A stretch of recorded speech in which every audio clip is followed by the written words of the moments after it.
S, ಇವತ್ತು ಕಾಂಗ್ರೆಸ್ ಕಚೇರಿ ಮುಂದೆ ಸೌಮ್ಯಾ ರೆಡ್ಡಿ ಅಧ್ಯಕ್ಷತೆಯಲ್ಲಿ ಪ್ರತಿಭಟನೆಯನ್ನ ನಡೆಸಲಾಯಿತು. ಇನ್ನು ಪ್ರತಿಭಟನೆಯಲ್ಲಿ ಬಿಜೆಪಿಯ ಸಾಮಾಜಿಕ ಜಾಲತಾಣದ ವಿರುದ್ಧ ಧಿಕ್ಕಾರವನ್ನ ಕೂಗಿದ್ದಾರೆ. ಅಷ್ಟೇ ಅಲ್ಲದೆ ಬಿಜೆಪಿಯ ಪೋಸ್ಟ್ಗೆ ಆಕ್ರೋಶವನ್ನ ಹೊರಹಾಕಿದ್ರು. ಇನ್ನು ಇಂದಿರಾ ಗಾಂಧಿ ಅವರನ್ನ ಹಿಟ್ಲರ್ಗೆ ಹೋಲಿಸಿದ ಬಿಜೆಪಿ ವಿರುದ್ಧ ಸೌಮ್ಯಾ ರೆಡ್ಡಿ ಟಾಂಗ್ ಕೊಟ್ಟರು. ಹಿಟ್ಲರ್ ಎಂತ ಮನುಷ್ಯ ಅಂತ ಎಲ್ರಿಗೂ ಗೊತ್ತಿದೆ.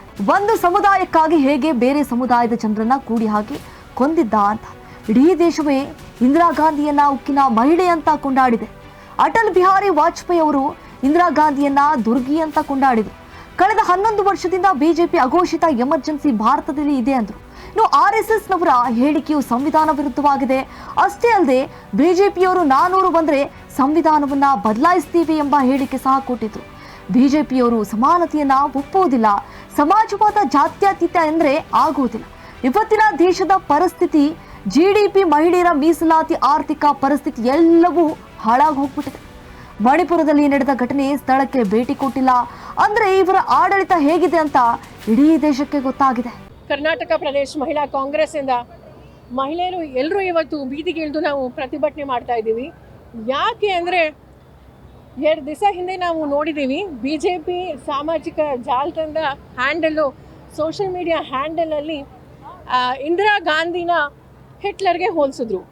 ಈಗ ನಾವು ಎಲ್ಲರೂ ಎಲ್ಲೋ ಒಂದು ಕಡೆ ಆಲೋಚನೆ ಮಾಡಬೇಕಾಗತ್ತೆ, ಜನರಿಗೆ ಕೇಳಬೇಕಾಗತ್ತೆ ಹಿಟ್ಲರ್ ಯಾರು ಅಂತ. ಹಿಟ್ಲರ್ ಏನು ಮಾಡಿದ್ರು, ಒಂದು ಧರ್ಮದವ್ರನ್ನ ಅವರು ಒಂದಾದ್ಮೇಲೆ ಒಂದು ಅವರು ಟಾರ್ಗೆಟ್ ಮಾಡ್ಕೊಂಡು ಬಂದರು. ಮಾಧ್ಯಮ ಹೇಗೆ ಕಂಟ್ರೋಲ್ ಮಾಡಿದ್ರು, ಆಮೇಲೆ ಸಾವಿರಾರಲ್ಲ ಲಕ್ಷಾಂತರ ಜನರನ್ನ ಒಂದು ಧರ್ಮದವರು ಅಂದರೆ ಜೂಯಿಷ್ ಧರ್ಮದವ್ರನ್ನ ಅವರು ಸುಟ್ಟು ಹಾಕಿದ್ರು, ಕೊಂದರು. ನಾವು ಆಲೋಚನೆ ಮಾಡಬೇಕಾಗಿದೆ.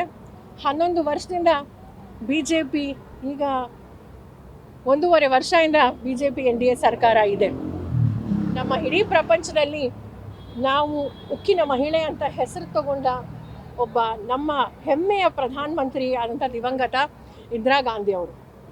ನಾವು ನೋಡಿದ್ದೀವಿ, ಬಾಂಗ್ಲಾದೇಶ್ ವಿರುದ್ಧ ಆಗಿರಲಿ, ಪಾಕಿಸ್ತಾನ್ ವಿರುದ್ಧ ಆಗಿರಲಿ, ಎಷ್ಟು ಧೈರ್ಯದಿಂದ ಅವರು ಹೋರಾಟ ಮಾಡಿದ್ರು.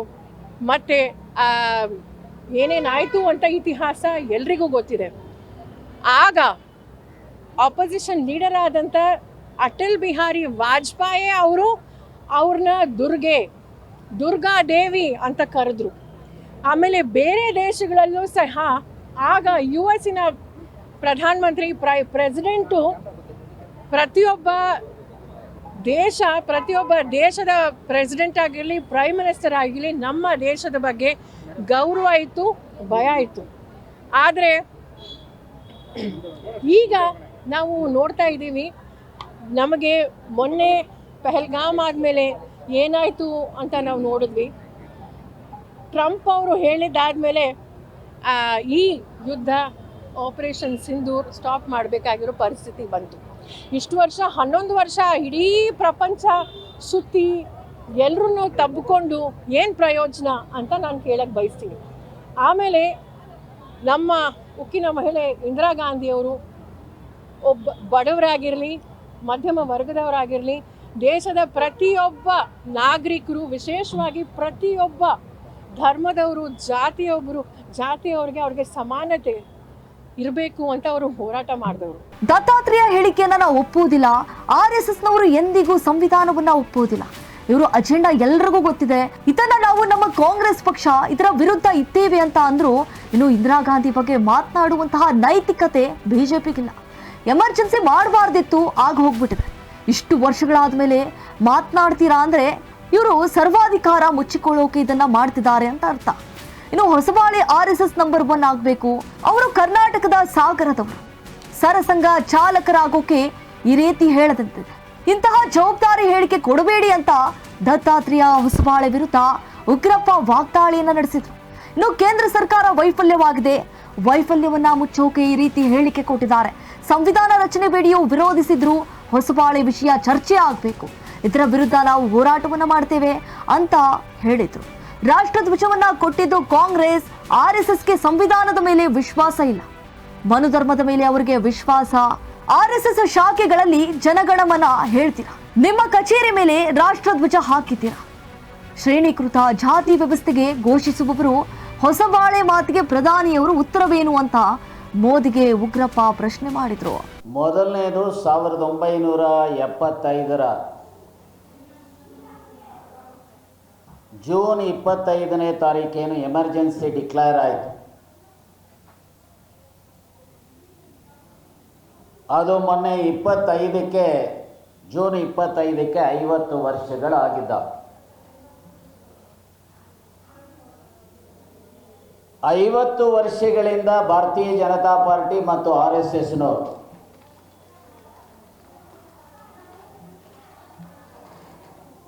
ಈ ವಿಚಾರದ ಬಗ್ಗೆ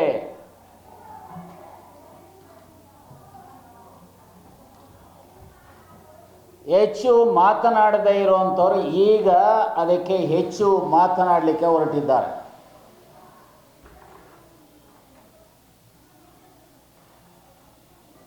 ಕಾರಣ ಇವತ್ತು ಭಾರತೀಯ ಜನತಾ ಪಾರ್ಟಿಯವರು ರಾಷ್ಟ್ರ ಮಟ್ಟದಲ್ಲಿ, ಅದರಲ್ಲೂ ಮಿಸ್ಟರ್ ನರೇಂದ್ರ ಮೋದಿ ಒಂದು ರೀತಿಯಲ್ಲಿ ಸರ್ವಾಧಿಕಾರಿಯಾಗಿದ್ದಾರೆ.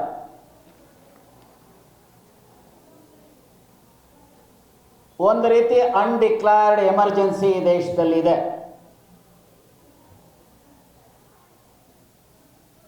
ಇದನ್ನು ಮುಚ್ಚಿಕೊಳ್ಳಿಕ್ಕೋಸ್ಕರ ಕೇಂದ್ರ ಸರ್ಕಾರದ ಎಲ್ಲ ವೈಫಲ್ಯಗಳನ್ನು ಮುಚ್ಚಿಕೊಳ್ಳಿಕ್ಕೋಸ್ಕರ ಇವತ್ತು ಭಾರತೀಯ ಜನತಾ ಪಾರ್ಟಿಯವರು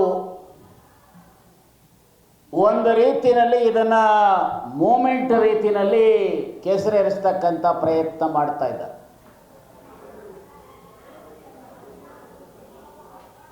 ನಾನು ಸಂವಿಧಾನದ ಆರ್ಟಿಕಲ್ 352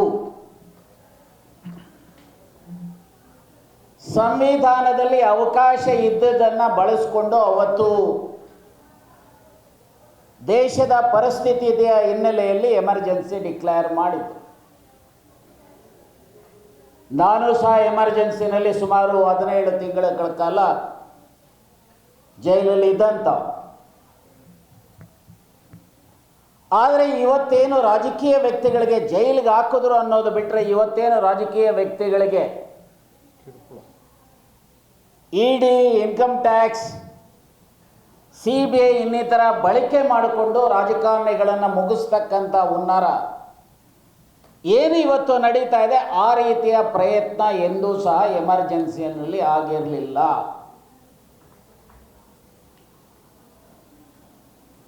ಇಂದಿರಾ ಗಾಂಧಿ ಅಥವಾ ಕಾಂಗ್ರೆಸ್ಸಿನ ಆಡಳಿತದ ಅವಧಿಯಲ್ಲಿ ಈ ದೇಶದ ಸಾಲ ಕೇವಲ 52 ಲಕ್ಷ ಕೋಟಿ. ಆದರೆ ಅಭಿವೃದ್ಧಿ 700 ರೂಪಾಯಿ ಇದ್ದಂಥದನ್ನು ಇವತ್ತು 1.5 ಲಕ್ಷ ಪರ್ ಕ್ಯಾಪಿಟ ಇನ್ಕಮ್ ಮಾಡಲಿಕ್ಕೆ ಕಾರಣ ಇವತ್ತು ಯಾರಾದರೂ ದೇಶದಲ್ಲಾಗಿದ್ರೆ ಅದು ಕಾಂಗ್ರೆಸ್. ಆದರೆ ಇದೇ ಮೋದಿಯವರು 185 ಲಕ್ಷ ಕೋಟಿ ಸಾಲ, ಸುಮಾರು 132 ಲಕ್ಷ ಕೋಟಿಯನ್ನು ಮಾಡಿದ್ದಾರೆ ಸಾಲ. ಎಲ್ಲಿ ಇನ್ವೆಸ್ಟ್ ಮಾಡಿದ್ದಾರೆ? ಯಾವ ಬಡತನ ಅಥವಾ ನಿರುದ್ಯೋಗ ಅಥವಾ ಸಾಮಾನ್ಯ ಜನರ ಬದುಕನ್ನು ಹಸನ ಮಾಡ್ತಕ್ಕಂಥದಕ್ಕೆ ಏನಾದರೂ ಕಾರ್ಯಕ್ರಮ ರೂಪಿಸಿದ್ದಾರೆ ಅಂತ ಹೇಳಿದ್ರೆ ಅತ್ಯಂತ ನಿರಾಶಾದಾಯಕವಾಗಿರ್ತಕ್ಕಂಥ ಪರಿಸ್ಥಿತಿಯನ್ನು ದೇಶದಲ್ಲಿ ಕಾಣ್ತಾರೆ. ಏನು ದತ್ತಾತ್ರೇಯ ಹೊಸಬಾಳೆ ಅವರು ಒಂದು ವಿಚಾರವನ್ನು ಇವತ್ತು ಹೇಳಿದ್ದಾರೆ, ಇದನ್ನು ನಾವು ಖಂಡಿಸ್ತೇವೆ. ಕಾರಣ RSSನವರು ಎಂದೂ ಕೂಡ ಭಾರತದ ಸಂವಿಧಾನದ ಒಪ್ಪಿಗೆಯನ್ನು ಕೊಟ್ಟವರೇ ಅಲ್ಲ. ಅದಕ್ಕಿಂತ ಮುಂಚೆ ಭಾರತದ ಸ್ವಾತಂತ್ರ್ಯದಲ್ಲೂ ಕೂಡ ಭಾಗಿಯಾಗದೇ ಇರತಕ್ಕಂಥ ಜನ ಇವರು ಬರೀ ಇಂತಹ ಹೇಳಿಕೆಗಳ ಮೂಲಕ ಅವರ ಹಿಡನ್ ಅಜೆಂಡವನ್ನು ಜಾರಿ ಮಾಡ್ಕೊಳ್ಳೋಕ್ಕೆ ಪ್ರಯತ್ನ ಮಾಡ್ತಕ್ಕಂಥದ್ದನ್ನು ಆಗಿಂದಾಗೆ ಮಾಡ್ತಾನೆ ಇರ್ತಾರೆ. ಅನೇಕ ಬಾರಿ ಎಂದೆಂದು ಅವರಿಗೆ ಹಿನ್ನಡೆ ಆಗುತ್ತೆ, ಅಂಥ ಸಮಯಗಳಲ್ಲಿ ಇಂಥ ಮಾತುಗಳನ್ನು ಆಡುವಂಥದ್ದು ಸ್ವಾಭಾವಿಕವಾಗಿ ನಾವೆಲ್ಲ ನೋಡ್ತಾನೆ ಇದ್ದೀವಿ. 1952ರಿಂದ ಇದೆಲ್ಲ ನಡೀತಾನೆ ಇದೆ. ಈ ರಾಷ್ಟ್ರ ಬಹುತ್ವದ ರಾಷ್ಟ್ರ, ಬಹು ಸಮಾಜ ಮತ್ತು ಬಹು ಭಾಷೆಯಲ್ಲಿರ್ತಕ್ಕಂಥ ಈ ರಾಷ್ಟ್ರದಲ್ಲಿ ಒಗ್ಗಟ್ಟನ್ನು ಕಾಪಾಡೋದಲು ನಾವೆಲ್ಲ ಒಟ್ಟಾಗಿ ಬಾಳ್ವೆ ಮಾಡಬೇಕು ಅಂತಕ್ಕಂಥದ್ದು ಕಾಂಗ್ರೆಸ್ಸಿನ ತತ್ವ. ಏನು RSSನ ದತ್ತಾತ್ರೇಯ ಹೊಸಬಾಳೆ ಅವರು ಹೇಳಿಕೆಯನ್ನು ಕೊಟ್ಟಿದ್ದಾರೆ, ಸಂವಿಧಾನದಲ್ಲಿ ಸೆಕ್ಯುಲರ್ ಸೋಷಿಯಲಿಸ್ಟ್ ಪದವನ್ನು ತೆಗಿಬೇಕು ಅಂಥೇಳಿ ಹೇಳಿದ್ದಾರೆ. ಮೊದಲನೇದಾಗಿ ತಮಗೆ ಹೇಳುವಂಥ ವಿಚಾರ ಏನಂದರೆ, RSS ಅವರು ಸಂವಿಧಾನನ ಒಪ್ಕೊಂಡೇ ಇಲ್ಲ. RSS ಕಚೇರಿಯಲ್ಲಿ 52 ವರ್ಷ ನಮ್ಮ ದೇಶದ ಧ್ವಜವನ್ನು ಹಾರಿಸಲಿಲ್ಲ. BJPಯವರು ಈ ಸಂವಿಧಾನವನ್ನು ಬದಲಾವಣೆ ಮಾಡಬೇಕು ಅಂತಲೇ ಇಲ್ಲಿ ಅಧಿಕಾರಕ್ಕೆ ಬಂದಂಗೆ ಅವರು ನಡವಳಿಕೆ ತೋರಿಸ್ತಾ ಇದೆ. ಮಹಾತ್ಮ ಗಾಂಧಿಯವ್ರ ಮೇಲೆ ಅವಹೇಳನಕಾರಿ ಹೇಳಿಕೆಗಳನ್ನು ಹೇಳೋದು, ಜವಾಹರ್ಲಾಲ್ ನೆಹರು ಅವರ ಮೇಲೆ ಅವಹೇಳನವಾದಂಥ ಹೇಳಿಕೆಯನ್ನು ಹೇಳೋದು, ಅವರನ್ನು ಒಬ್ಬ ವಿಲನ್ ಥರ ಅವರನ್ನು ಏನು ಬಿಂಬಿಸ್ತಾ ಇದ್ದಾರೆ. ಇವರ ಮನಸ್ಥಿತಿ ಏನಿದೆ ಅಂತ ಇವತ್ತು ಗೊತ್ತಾಗುತ್ತೆ. ಒಂದು ಕಡೆ ದತ್ತಾತ್ರೇಯ ಹೊಸಬಾಳೆಯವರು ಏನು ಹೇಳಿದ್ದಾರೆ, ಇವತ್ತು ಈ ಸಂವಿಧಾನವನ್ನು ಬದಲಾವಣೆ ಮಾಡಬೇಕು, ಏನು ನಾವು ಸೆಕ್ಯುಲರ್ ದೇಶ ಆಗಿ ಎಲ್ಲ ಜಾತಿಯವರು ಅಣ್ಣ ತಮ್ಮಂದಿರಾಗೆ ಬಾಳಬೇಕು ಅಂತ ಸಂವಿಧಾನದಲ್ಲಿ ಅದನ್ನು 42ನೇ ಅಮೆಂಡ್ಮೆಂಟಲ್ಲಿ ಹಾಕಿದರೆ ಅದು ಈ ದೇಶದ ಐಕ್ಯತೆ ಉಳಿಬೇಕು, ಎಲ್ಲ ಸಮಾಜದವರಿಗೆ ಸಮಾನವಾದಂಥ ಅವಕಾಶ ಸಿಗಬೇಕು, ಮುಖ್ಯ ವಾಹಿನಿಗೆ ಬರಬೇಕು ಅಂತ ಹೇಳಿ, ಮತ್ತು ಯಾಕೆ ಇದನ್ನು ಶ್ರೀಮತಿ ಇಂದಿರಾ ಗಾಂಧಿಯವರು ಪ್ರಧಾನಮಂತ್ರಿ ಇದ್ದಾಗ ಇದನ್ನು ಸೇರಿಸಿದ್ದು ಅಂತ ಹೇಳಿದ್ರೆ, ಆ ಸಮಯದಲ್ಲಿ ಜಯಪ್ರಕಾಶ್ ನಾರಾಯಣ್ ಅವರು ಈ ದೇಶದಲ್ಲಿ ಪ್ರಧಾನಮಂತ್ರಿಗೆ ಮುತ್ತಿಗೆ ಹಾಕಬೇಕು, ಈ ದೇಶದ ಕಾನೂನು ಉಲ್ಲಂಘನೆ ಮಾಡಬೇಕು, ಅರಾಜಕತೆ ಮಾಡಬೇಕು ಅಂತ ಹೇಳಿದಾಗ ಮೊದಲು ತುರ್ತು ಪರಿಸ್ಥಿತಿ ತಂದರು.